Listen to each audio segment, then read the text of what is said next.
Welcome to the Wellness Protocol, your source for guidance on metabolic health, hormones, and longevity. I'm Dr. Alessia Roehnelt, double board certified endocrinologist, and on each episode, I'll share simple tools rooted in science and experience to help you feel better, live longer, and take control of your health. Welcome back to the Wellness Protocol. I'm your host, Dr. Alessia Roehnelt, and today we're diving into an incredibly important topic, thyroid health, with a special focus on Hashimoto's thyroiditis. Thyroid conditions affect millions of people, yet they're often misunderstood or overlooked. Today we're going to discuss hypothyroidism, hyperthyroidism, autoimmune diseases, especially Hashimoto's, its triggers, its genetics, its symptoms, and treatment options.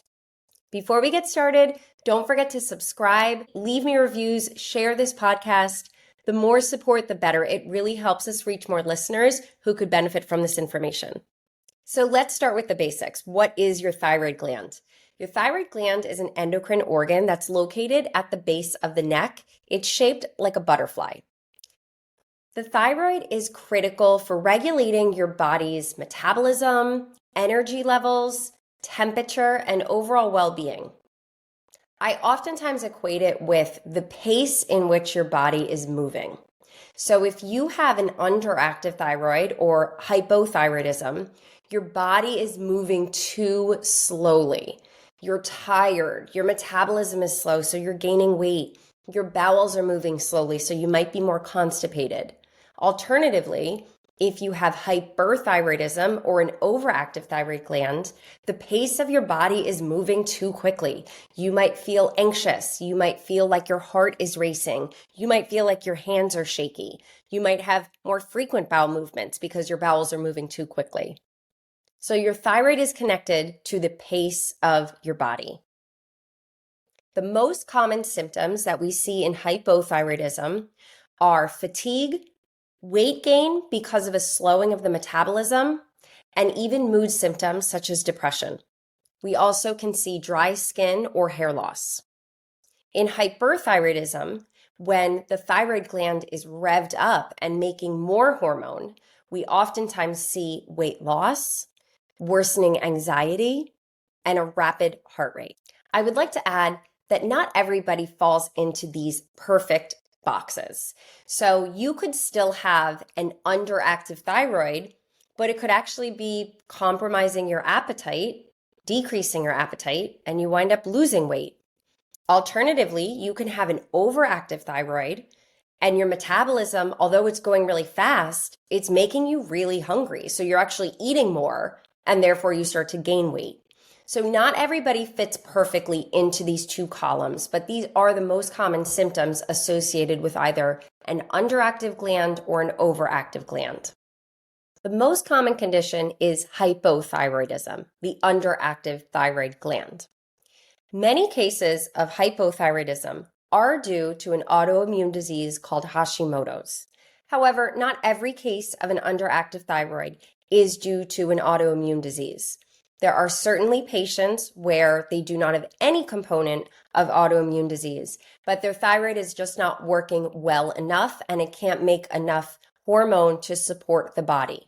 There are also cases in which the thyroid is functioning just fine, but the signal to tell the thyroid to make hormone is malfunctioning. And those two conditions are not autoimmune related. However, the most common cause of developing an underactive thyroid and needing medication is something called Hashimoto's disease or Hashimoto's thyroiditis. Autoimmune disease occurs when your body's immune system, which is supposed to attack foreign things such as viruses or bacteria, it actually starts attacking your own body. And in autoimmune thyroid disease, it's the thyroid gland that gets most affected. There are many other autoimmune diseases like Hashimoto's, where the body is being attacked and the organ is not working as well. For instance, type 1 diabetes is an autoimmune disease where the body is attacking the pancreas and making the cells that produce insulin not work as well. You might be very familiar with very common autoimmune diseases such as food allergies, seasonal allergies, asthma, eczema. These are all very common autoimmune diseases that people don't even really think twice about because they are so common. But these are all very common autoimmune diseases. Interestingly, if you have one autoimmune disease, you are at a higher risk of developing another one. So many of my patients, when I first meet them, will talk about a very thorough personal history, family history, and we'll find out that they actually already have a couple autoimmune diseases they didn't even really consider in the past. For instance, many of my patients also have seasonal allergies, and in the fall, the trees really bother them. In the spring, the pollen really bothers them. I have other patients where they might have a family history of autoimmune disease, such as a parent who had asthma or a sibling who has multiple sclerosis. So we start to see that autoimmune diseases are very, very genetic, that a lot of times having an autoimmune component in the family is very common. If you have Hashimoto's disease, you might want to ask some of your family members about their medical history and find out if they've struggled with any of these autoimmune conditions, especially the very common ones like asthma, eczema, and allergies. So getting back to Hashimoto's disease, how do we define this? Well, Hashimoto's disease is the presence of certain thyroid antibodies, primarily thyroid peroxidase antibody, or TPO, and thyroglobulin antibodies, or TG. These antibodies are highly reactive, which means they will fluctuate with inflammation in your body. Therefore, monitoring the level of your antibodies does not necessarily tell us very much about what's going on with the function of your gland. It tells us about what is going on with your immune system. So for instance, if you have your antibodies checked in the spring and you happen to be one of those people who are sensitive to pollen, we might find that your antibodies are very high because in that moment, your body is very reactive to the environment and there is a lot of inflammation going on. Versus if we had checked them maybe in the middle of the winter where you don't have any of those seasonal allergies, we might find that those antibodies are low. So these antibodies can be a good marker for generalized inflammation in the body, but they don't tell us specifically what's causing your inflammation, and they don't tell us anything about the actual function of your thyroid gland in that moment. Even things like stress can raise antibody levels, certain foods that you're eating, certain products that you're using, like shampoos, soaps, dishwasher soap, detergent, all of these things can cause this inflammation in your system and raise these antibody levels.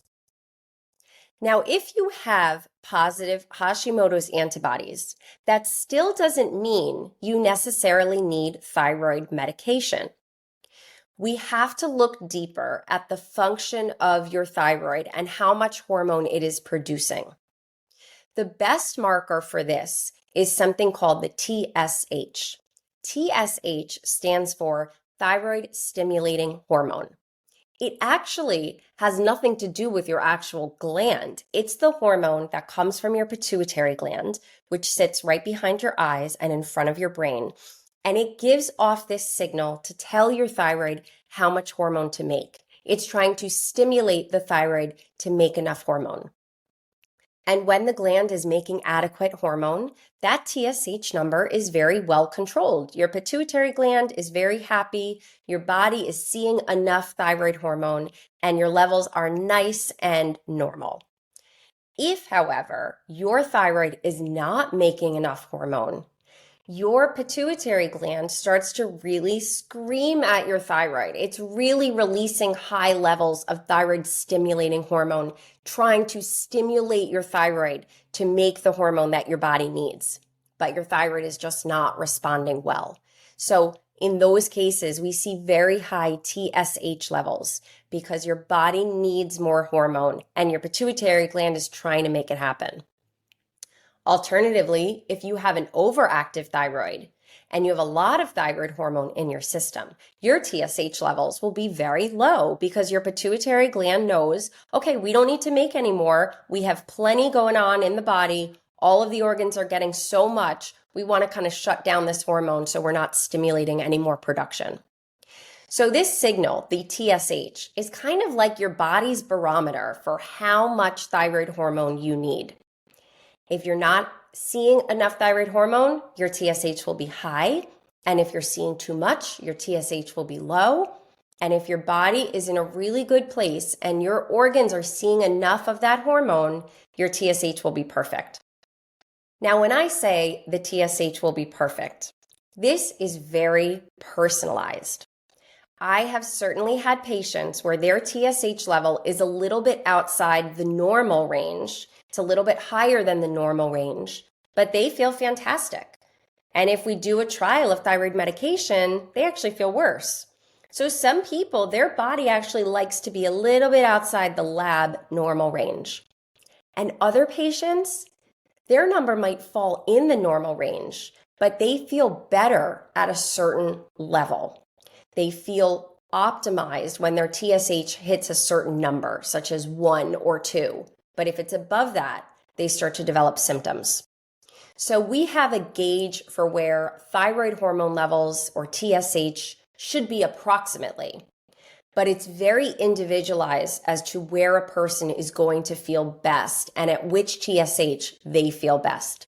So this is a case where it's not just about the blood work results, it's also about how you're feeling and what your symptoms are. So who should be checked for Hashimoto's disease? Well, Hashimoto's disease is quite common and it affects about 5% of the general population, though it's much more common in women than in men. Now, as I said before, you could have these positive antibodies, but it may actually never affect your thyroid's ability to make hormone. And there are a good percentage of people that can go their whole lives without ever needing thyroid medication.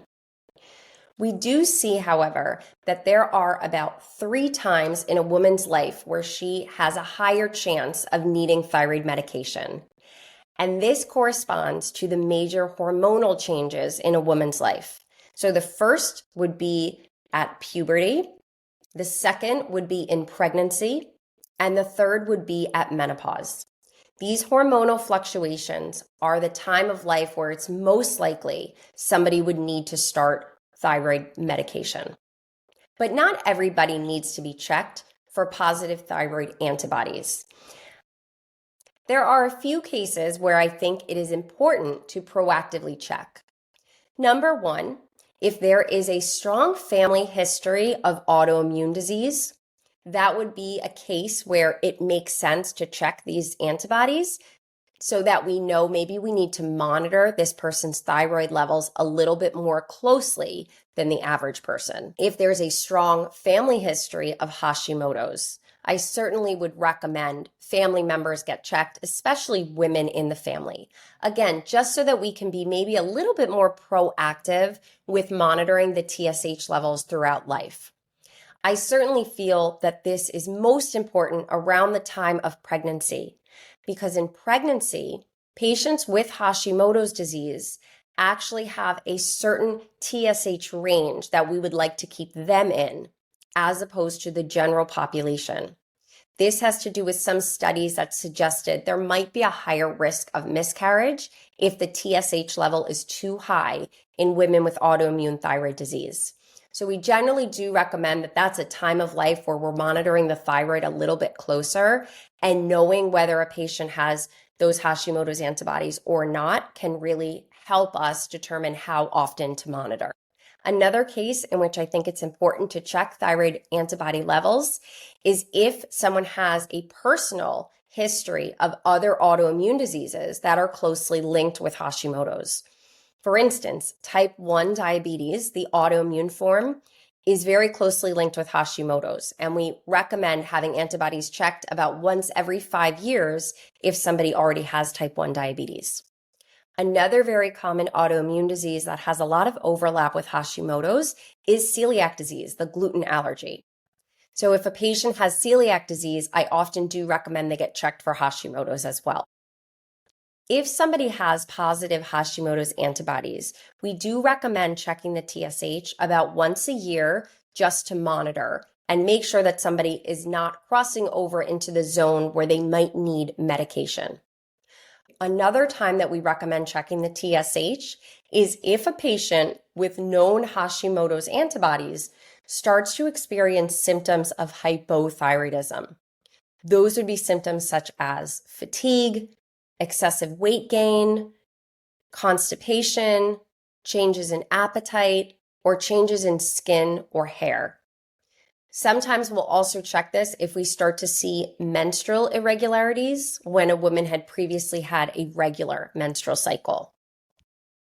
So how do we treat Hashimoto's? You need to look at this from two different standpoints. You need to look at Hashimoto's as an autoimmune disease and treating the autoimmune issue, as well as a thyroid disease and giving back thyroid hormone.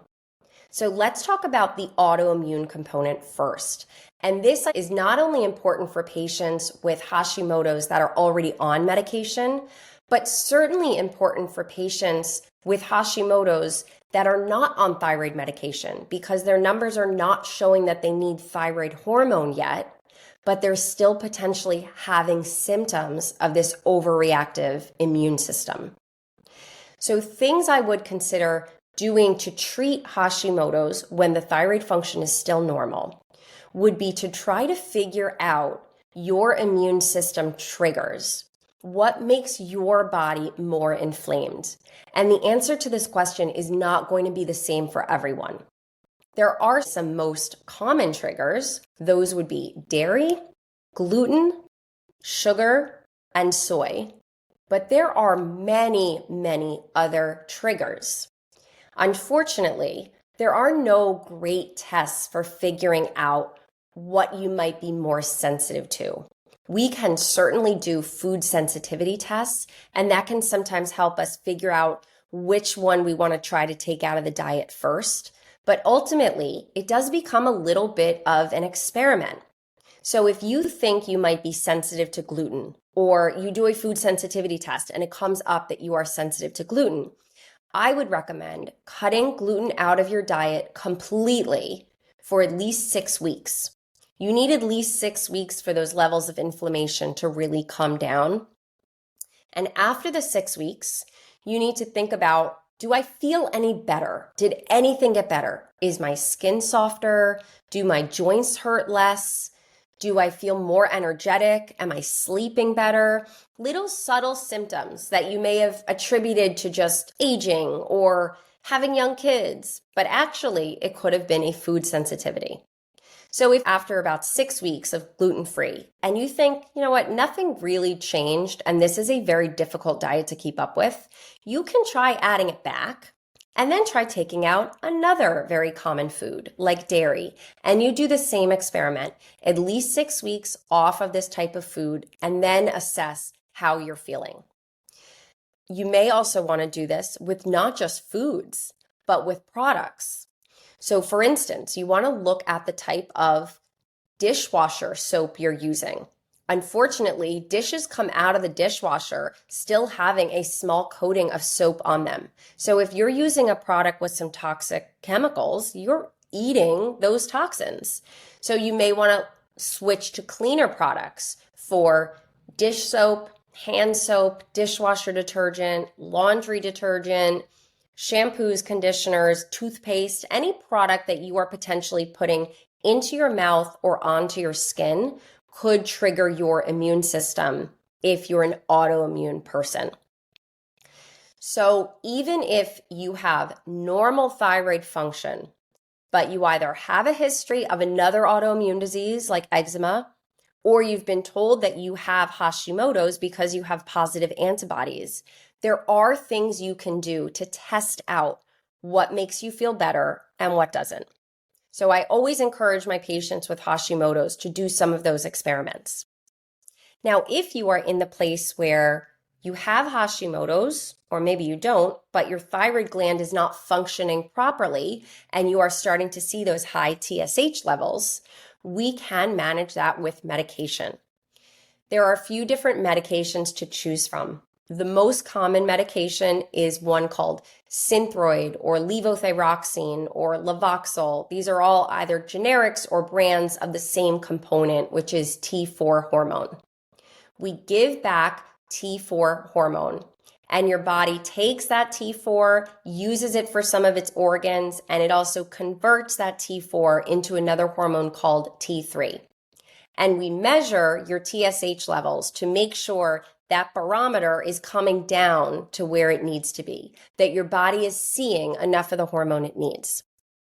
In some cases, we will add an extra medication called liothyronine or cytomel. This is an additional T3 hormone for people that may still have persistent symptoms on just the T4 alone.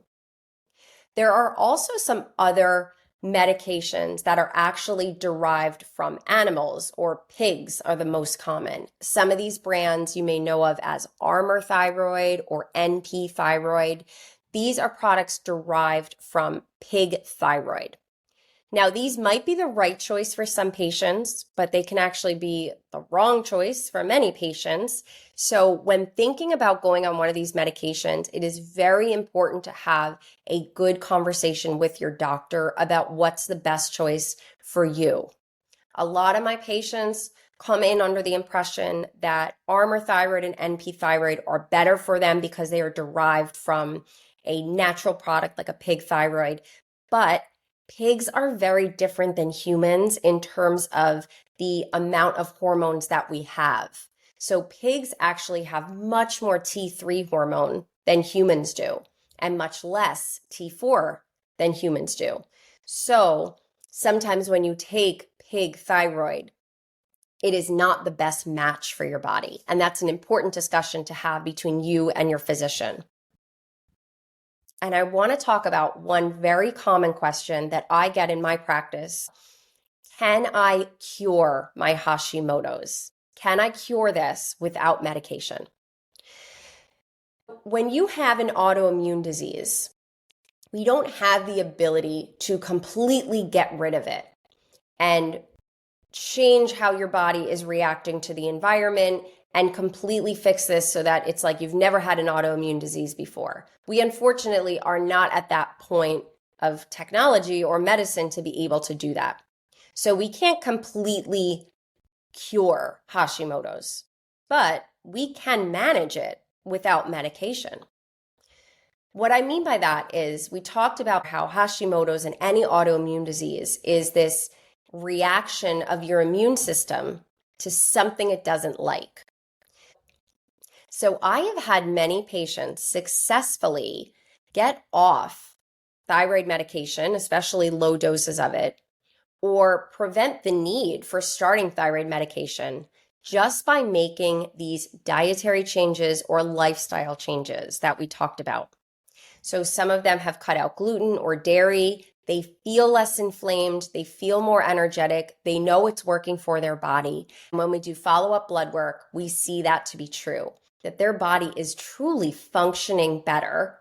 They are not as inflamed. They do not need as much thyroid hormone in the form of medication, and they're able to maintain good thyroid levels without medicine. Now, I will say this is not the most common situation. Most patients who develop Hashimoto's thyroiditis and that need to start medication are unfortunately on the medicine for the long haul. But I have had success in some of my patients getting off either very low doses or avoiding starting the medication altogether because they have really changed their lifestyle. They've reduced inflammation. They eat very clean. They've eliminated toxic products, and their immune system responded well.